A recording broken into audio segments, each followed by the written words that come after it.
प्रिय विद्यार्थियों, संस्कृत भाषा शिक्षण में आप सभी का स्वागत है। हमारा प्रत्यय प्रकरण चल रहा है और पिछले वीडियो में आपने कत प्रत्यय का अध्ययन किया था। कत प्रत्यय को आपने अच्छी प्रकार से सीख लिया है। कत प्रत्यय भूतकालिक प्रत्यय है। उसी प्रकार से आज हम जिस प्रत्यय का अध्ययन करेंगे वो भी भूतकालिक है। भूतकाल के वाक्यों में प्रयोग होने वाला संस्कृत साहित्य में सबसे अधिक जिसका प्रयोग होता है वह कत्वतु प्रत्यय है। और कत्वतु प्रत्यय के जो पद बनते हैं वो कत प्रत्यय के समान ही बनते हैं। उनकी जो प्रक्रिया है वो कत प्रत्यय के समान ही है, क्योंकि जहाँ हम देखते हैं ये कत प्रत्यय है और इसी के अंदर हमने क्या लगा दिया, वतु, तो ये बन गया कतवतु। कत प्रत्यय कर्म और भाववाच्य में प्रयुक्त होता है, किंतु कतवतु प्रत्यय केवल कर्तृवाच्य में होता है। आप लोग ये भी जानते हैं जो कर्तृवाच्य हैं उसमें कर्ता के अनुसार क्रिया चलती है, इसलिए इसका जब हम प्रयोग करेंगे तो जो क्रिया होगी वो कर्ता के अनुसार होगी। इससे बनने वाले पद होंगे उसमें पूरे के पूरे कत प्रत्यय वाले ही नियम लगेंगे। इसमें गुण या वृद्धि नहीं होता है। सेठ धातुओं में इट का आगम भी होता है, इसमें संप्रसारण भी होता है।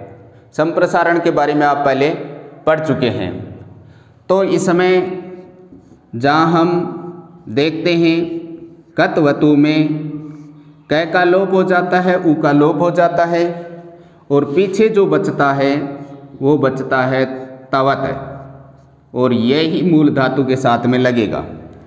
जैसे पठ धातु है और इसमें हम कतवतु जोड़ते हैं तो इसका त्वत जुड़ेगा, और यह सेठ धातु है तो इट का भी आगम होगा। तो इसका पद बन जाएगा पठी तवत। जो मूल पद बनता है वो नपुंसकलिंग का होता है। तो ये हो गया आपके नपुंसकलिंग पठितवत। अब इसी से हम पुल्लिंग का बनाते हैं तो हो जाएगा पठितवान। भवत शब्द के समान इसके रूप चलते हैं, तो ये हो गया पुल्लिंग का।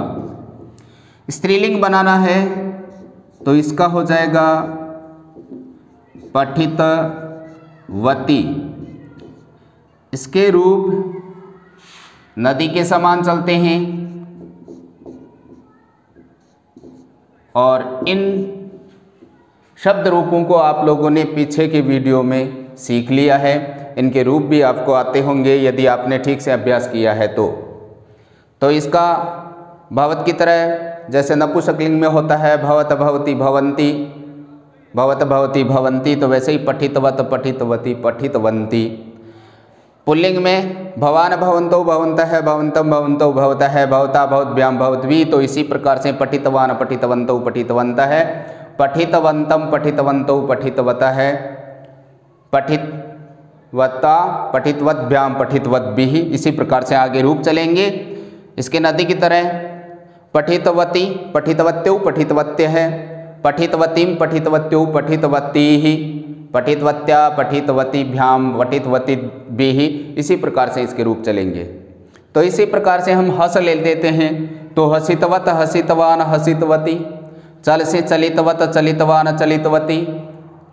अन्य जो धातुएं हैं जो आपने कत प्रत्यय में जिनके साथ में कत प्रत्यय लगाया था तो उन्हीं के साथ में आप कतवतु प्रत्यय का प्रयोग करके इसके शब्द बना सकते हैं।